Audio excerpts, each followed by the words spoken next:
नमस्कार मित्रों, स्वागत है आपका हमारे YouTube चैनल स्टोरी लाइन में। ऐसी ही रोचक जानकारी के लिए हमारे चैनल को सब्सक्राइब करें। तो चलिए शुरू करते हैं।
शिव भक्तों के प्राण लेने हेतु शस्त्र उठाया, क्यों ही उनके द्वारा पूजित उस पार्थिव लिंग की जगह गंभीर आवाज के साथ एक गड्ढा प्रकट हो गया और तत्काल उस गड्ढे से विकट और भयंकर रूपधारी भगवान शिव प्रकट हो गए। दुष्टों का विनाश करने वाले तथा सज्जन पुरुषों के कल्याण करता वे भगवान शिव ही महाकाल के रूप में इस पृथ्वी पर विख्यात हुए। उन्होंने दैत्यों से कहा, अरे दुष्टों, कुछ जैसे हत्यारों के लिए ही मैं महाकाल प्रकट हुआ हूँ। इस प्रकार धमकाते हुए महाकाल भगवान शिव ने अपने हुंकार मात्र से ही उन दैत्यों को भस्म कर डाला। दूषण की कुछ सेना को भी उन्होंने मार गिराया और कुछ स्वयं ही भाग खड़ी हुई। इस प्रकार परमात्मा शिव ने दूषण नामक दैत्य का वध कर दिया। जिस प्रकार सूर्य के निकलते ही अंधकार छंट जाता है, उसी प्रकार भगवान आशुतोष शिव को देखते ही सभी दैत्य सैनिक पलायन कर गए। देवताओं ने प्रसन्नता पूर्वक अपनी दंदुभिया बजाईं और आकाश से फूलों की वर्षा की। उन शिवभक्त ब्राह्मणों पर अति प्रसन्न भगवान शंकर ने उन्हें आश्वस्त करते हुए कहा कि मैं महाकाल महेश्वर तुम लोगों पर प्रसन्न हूँ, तुम लोग वर मांगो। महाकालेश्वर की वाणी सुनकर भक्ति भाव से पूर्ण उन ब्राह्मणों ने हाथ जोड़कर विनम्रता पूर्वक कहा, दुष्टों को दंड देने वाले महाकाल शंभो, आप हम सबको इस संसार सागर से मुक्त कर दें। हे भगवान शिव, आप आम जनता के कल्याण तथा उनकी रक्षा करने के लिए यहीं हमेशा के लिए विराजिए। प्रभु, आप अपने दर्शनार्थी मनुष्यों का सदा उद्धार करते रहें। भगवान शंकर ने उन ब्राह्मणों को सद्गति प्रदान की और अपने भक्तों की सुरक्षा के लिए उस गड्ढे में स्थित हो गए। उस गड्ढे के चारों ओर की लगभग 3-3 किलोमीटर भूमि लिंग रूपी भगवान शिव की स्थली बन गई। ऐसे भगवान शिव इस पृथ्वी पर महाकालेश्वर के नाम से प्रसिद्ध हुए। शिव भक्त राजा चंद्रसेन और बालक की कथा। उज्जैनी नगरी में महान शिव भक्त तथा जितेंद्रिय चंद्रसेन नामक एक राजा थे। उन्होंने शास्त्रों का गंभीर अध्ययन कर उनके रहस्यों का ज्ञान प्राप्त किया था। उनके सदाचरण से प्रभावित होकर शिवजी के पार्षदों गणों में अग्रणी मुख्य मणिभद्र जी राजा चंद्रसेन के मित्र बन गए। मणिभद्र जी ने एक बार राजा पर अतिशय प्रसन्न होकर राजा चंद्रसेन को चिंतामणि नामक एक महामणि प्रदान की। वह महामणि कौस्तुभ मणि और सूर्य के समान देदीप्यमान चमकदार थी। वह महामणि देखने, सुनने तथा ध्यान करने पर भी वह मनुष्यों को निश्चित ही मंगल प्रदान करती थी। राजा चंद्रसेन के गले में अमूल्य चिंतामणि शोभा पा रही है, यह जानकर सभी राजाओं में उस मणि के प्रति लोभ बढ़ गया। चिंतामणि के लोभ से सभी राजा क्षुभित होने लगे। उन राजाओं ने अपनी चतुरंगिणी सेना तैयार की और उस चिंतामणि के लोभ में वहां आ धमके। चंद्रसेन के विरुद्ध वे सभी राजा एक साथ मिलकर एकत्रित हुए थे और उनके साथ भारी सैन्य बल भी था। उन सभी राजाओं ने आपस में परामर्श करके रणनीति तैयार की और राजा चंद्रसेन पर आक्रमण कर दिया। सैनिकों सहित उन राजाओं ने चारों ओर से उज्जैनी के चारों द्वारों को घेर लिया। अपनी पुरी को चारों ओर से सैनिकों द्वारा घिरी हुई देखकर राजा चंद्रसेन महाकालेश्वर भगवान शिव की शरण में पहुंच गए। वे निश्चल मन से दृढ़ निश्चय के साथ उपवासव्रत लेकर भगवान महाकाल की आराधना में जुट गए। उन दिनों उज्जैनी में एक विधवा ग्वालिन रहती थी जिसको इकलौता पुत्र था। वह इस नगरी में बहुत दिनों से रहती थी। वह अपने उस 5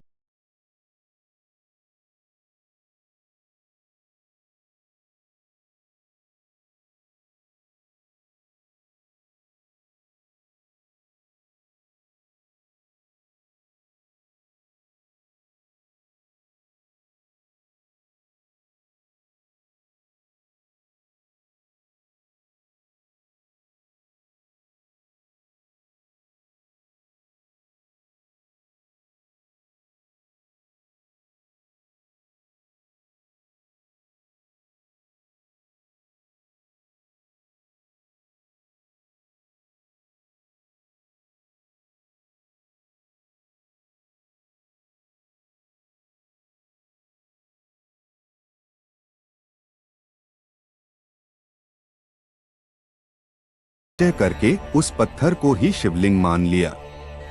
वह शुद्ध मन से भक्ति भाव पूर्वक मानसिक रूप से गंध, धूप, दीप, नैवेद्य और अलंकार आदि जुटाकर उनसे उस शिवलिंग की पूजा की। वह सुंदर सुंदर पत्तों तथा फूलों को बार बार पूजन के बाद उस बालक ने बार बार भगवान के चरणों में मस्तक लगाया।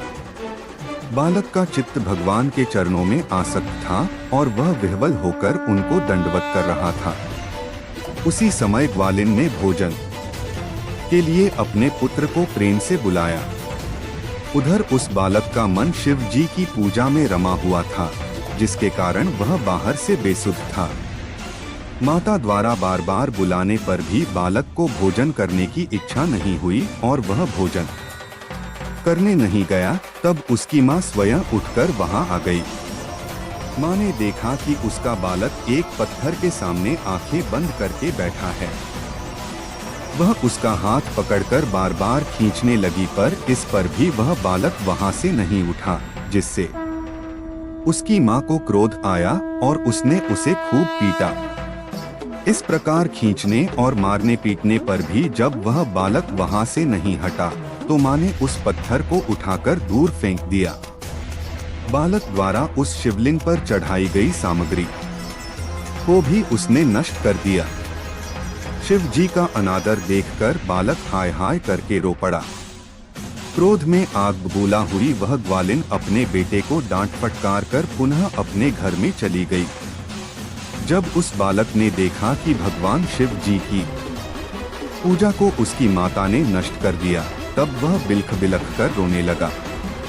देव देव महादेव ऐसा पुकारता हुआ वह सहसा बेहोश होकर पृथ्वी पर गिर पड़ा।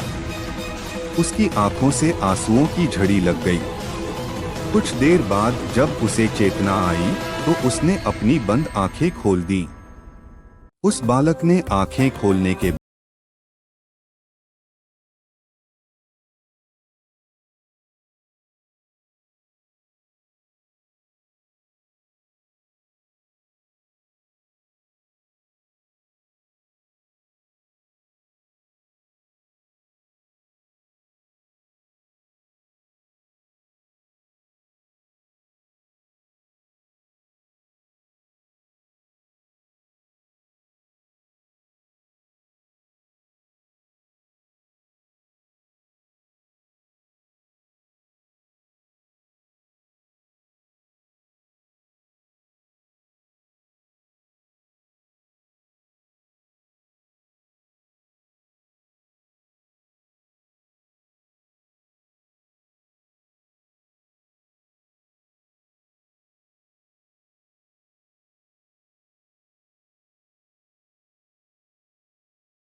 उसने भाव विभोर होकर अपने पुत्र को छाती से लगा लिया।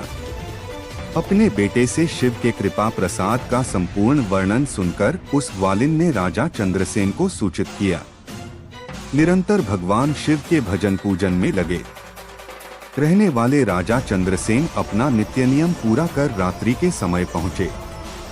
उन्होंने भगवान शंकर को संतुष्ट करने वाले ग्वालिन के पुत्र का वह प्रभाव देखा। उज्जैनी को चारों ओर से घेर कर युद्ध के लिए खड़े। उन राजाओं ने भी गुप्तचरों के मुख से प्रातः काल उस अद्भुत वृत्तांत को सुना। इस विलक्षण घटना को सुनकर सभी नरेश आश्चर्यचकित हो उठे। उन राजाओं ने आपस में मिलकर पुनः विचार विमर्श किया।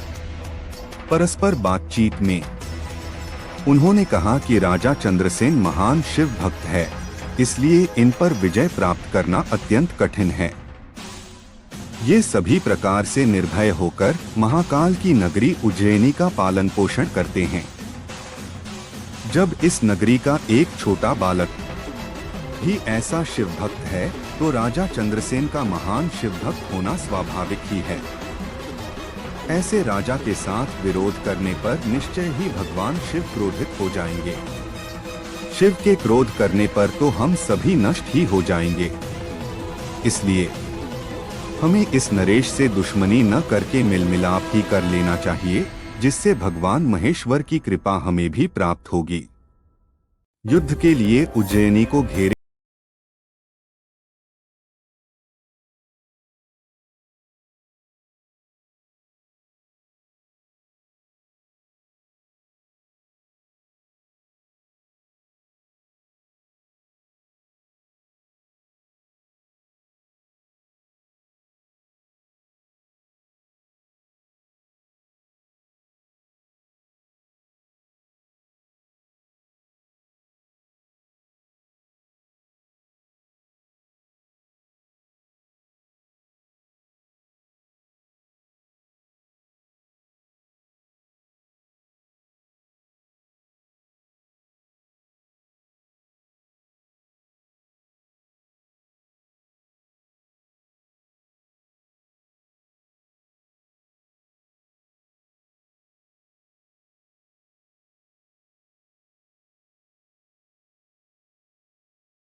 भाव होगा। वे भगवान नारायण ही नंद के पुत्र के रूप में प्रकट होकर श्री कृष्ण के नाम से जगत में विख्यात होंगे। यह गोप बालक भी जिस पर कि भगवान शिव की कृपा हुई है, श्रीकर गोप के नाम से विशेष प्रसिद्धि प्राप्त करेगा। शिव के ही प्रतिनिधि वानरराज हनुमान जी ने समस्त राजाओं सहित राजा चंद्रसेन को अपनी कृपा दृष्टि से देखा। उसके बाद अतीव प्रसन्नता के साथ उन्होंने गोप बालक श्रीकर को शिव जी की उपासना के संबंध में बताया। पूजा अर्चना की जो विधि और आचार व्यवहार भगवान शंकर को विशेष प्रिय है, उसे भी श्री हनुमान जी ने विस्तार से बताया। अपना कार्य पूरा करने के बाद वे समस्त भूपालों तथा राजा चंद्रसेन से और गोप बालक श्रीकर से विदा लेकर वहीं पर तत्काल अंतर्धान हो गए। राजा चंद्रसेन की आज्ञा प्राप्त कर सभी नरेश भी अपनी राजधानियों को वापस हो गए। कहा जाता है भगवान महाकाल तब ही से उज्जैनी में स्वयं विराजमान है। हमारे प्राचीन ग्रंथों में महाकाल की असीम महिमा का वर्णन मिलता है। महाकाल साक्षात राजाधिराज देवता माने गए हैं।